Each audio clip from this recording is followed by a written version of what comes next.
श्रीमंदिर रे श्रीजीव दर्शन करने प्रतिदिन हजार हजार संख्यार भक्त पुरी आसुंट सेमाने श्री जगन्नाथ बल्लभ पार्किंग रे गाड़ी रखी टाउन बस रे मर्चिकोट छक पर्यंत जाउछंती। टाउन बसर कंडक्टर धार्य दर 5 टंका न नहीं 10 टंका और 15 टंका नेउथिबा अभियोग हेउची। एपरिकी यात्री को माड़ मारुथिबा मध्य अभियोग हेउची।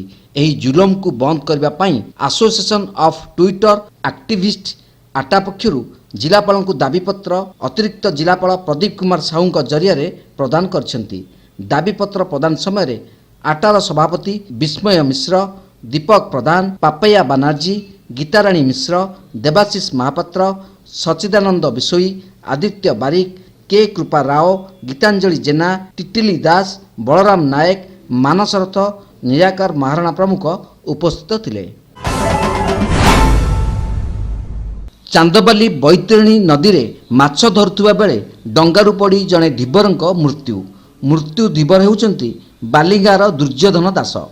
2 जण धीवर दुर्योधन नदी रे एक देशी डंगा साहाय्य इलिसी माछ धरुवा बेले नदी रे गली पड़िथिले। अन्य धीवर माने तांकु नदी रे उद्धार करथिले मध्य तांकर मृत्यु होइतिबा सूचना मिलिछि। नदी रू उद्धार परे तांकु एक ट्रली साहाय्य चांदबाली मेडिकल भर्ती करते डाक्तर तंकु मृत्यु घोषणा करछंती। भद्रकरू पुनील कुमार सामंत को रिपोर्ट, तीर्थक्षेत्र लाइव।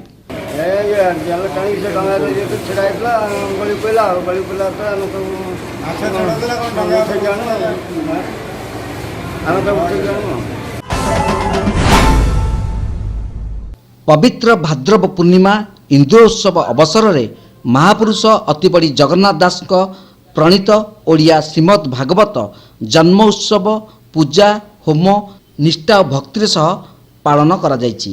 एही अवसर में पंडित देवी प्रसाद त्रिपाठी, निरंजन पंडा पौराहित्य रे विजय कुमार दास जजमान भावे कार्य संपादन करथिले।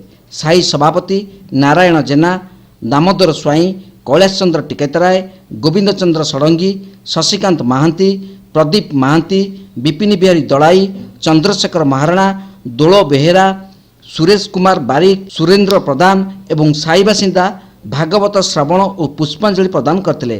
शेषे प्रसाद सेवन और हरिनाम कीर्तन करा जायतिला।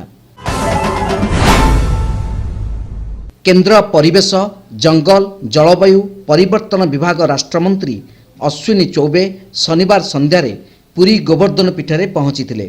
एही अवसर में जगद्गुरु शंकराचार्य सह केंद्र राष्ट्रमंत्री देशर विभिन्न प्रसंग उपरे आलोचना करथिले। आलोचना बेले गुरुजी केंद्र राष्ट्रमंत्री को देश और देशवासी मंगल पाई काम करने को परामर्श देइथिले। देशर राजनैतिक दृश्यपट उपरे भी उभय आलोचना करिथिबार खबर मिलिछि। पवित्र भागवत जन्म उत्सव उपलक्षे कटक जिला नियाली ब्लॉक अंतर्गत दागर मेलक स्थित त्रिनाथ मंदिर प्रांगण में माधवानंद संकीर्तन संघ द्वारा एक संकीर्तन सम्मिलन अनुष्ठित हो जाइछि। संघर सभापति विष्णुचरण महांती तत्वावधान में आयोजित होइतबा एही कार्यक्रम में 15टी संकीर्तन मंडली जोगदेई भागवत तत्व उपरे भजन परिवेषण करथिले। अन्यमानक मध्यरे निखिल उत्कल संकीर्तन महासंघर उपदेष्टा तथा वैदिक जोगगुरु बाबा पंचादेव, अध्यापक रामचंद्र पंडा, अवसर प्राप्त शिक्षक कुमार चरण स्वाई, माधवानंद जीव, संकीर्तन संघर संपादक अरिकित स्वाई प्रमुख उपस्थित थिले।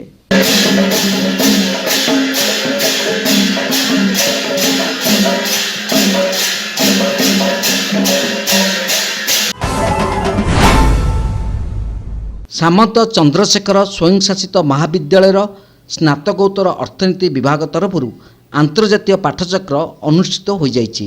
ओडिशार अर्थनीति शीर्षक आयोजित यह पाठचक्र कार्यक्रम में जातीय तथा अंतर्जातीय स्तर में ख्यातिसंपन्न अर्थनीतिज्ञ और गवेषक सामिल होते। महाविद्यालयर अध्यक्षा प्रोफेसर सुजाता मिश्र यह पाठचक्र उद्घाटन करने सह समस्त अतिथि को स्वागत करते। स्नातकोत्तर अर्थनीति विभाग मुख्य प्रोफेसर कार्तिक प्रसाद जेना ओडिशार अर्थनीति संपर्क में आलोचना करते। प्राध्यापक डॉक्टर संदीप चांद अतिथि परिचय प्रदान करथिले। एथिरे मुख्य अतिथि भाव में नवकृष्ण चौधरी, गवेषणा प्रतिष्ठान प्रोफेसर डॉक्टर किशोर एवं मुख्य वक्ता भाव में नाइजर भुवनेश्वर अर्थनीति प्राध्यापक डॉक्टर अमरेंद्र दास सामिल होइतिले। द्वितीय अधिवेशन में प्रोफेसर डॉक्टर चंद्रशेखर बाहिनपति आफ्रिका स्थित मातु विश्वविद्यालय प्रोफेसर अक्षय कुमार महांती जोगदे अर्थनीति संपर्कित अनेक गुरुत्वपूर्ण तथ्य प्रदान करते। पाठचक्र तृतीय अधिवेशन डॉक्टर अमरेंद्र दास सभापति में अनुष्ठित होता। एथिरे प्रोफेसर सौदामिनी दास, नाइजर भुवनेश्वर गवेषक सस्मिता बेहेरा और लक्ष्मीकांत गुआल प्रबंध पाठ करते। अर्थनीति विभाग प्राध्यापक डॉक्टर रुबिया परवीन और शाश्वत महांती धन्यवाद ज्ञापन करते। अर्थनीति विभाग छात्र छात्री कार्यक्रम परिचालन करते। गत 4 वर्ष है प्रथम फनी आसला तापर कोरोना आसला आमे गोटे प्रकार माने अंधकार भीतर को पड़े गले सी अंधकार को वर्तमान भेद करी आमे ज्ञानर आलोक देखापी ए इंटरनेशनल सेमिनार आयोजन करूँ से that too in offline mode आमर जहाँ होता ऑनलाइन मोड रे होता ऑनलाइन मोड रे किए रोते किए न रोते किंतु आप ऑफलाइन मोड रे कला माने सबू पिला टीचर समस्ते आग्रहर सहित ताकू शुणिबे देखिबे आ ताठू लाभ पाइबे। फ्लोर होची हमरो अतिरिक्त से पूरा डेवलप होची तार प्रतिकार विषय कहिबे एवं से ओडिसा के आलबात करे ता फिर हम पिला मानकर ओडिसा से ताकर बहुत ज्ञान हो जो पिला ओडिया पिला ओडिसा से जानिबे ओडिसा रो अर्थनीति से जानिबे अब आईएएस अफसर रे चाकरी करे से सता करे एटा जानला परे ताकर ओडिसा से समझ धारणा हो समय एफिशिएंट ऑफिस रे भविष्य ना ये जो आंतर्जातिक जो सेमिनार होती जो आलोचना चक्र होती जो आंतर्जातिक आलोचना चक्र अर्थनीति विभाग यहाँ प्रथम शनिवार गोवर्धन मठ पीठाधीश शंकराचार्य स्वामी निश्चलानंद सरस्वती महाराज चतुर्मास्या व्रत शेष होईची। एही अवसर में गुरुजी श्रीक्षेत्र सीमा लंघन कार्यक्रम अनुष्ठित होता। अपराह्न मठ परिसर बाहरी श्रीमंदिर होई काठपोल पार करी तुलसी चौड़ा निकट में विजे बिल्ल महादेव को दर्शन और आरती करते शंकराचार्य। भारत भव्य बनाएंगे, हिंदू राष्ट्र बनाएंगे, हम भारत भव्य बनाएंगे, हिंदू राष्ट्र बनाएंगे।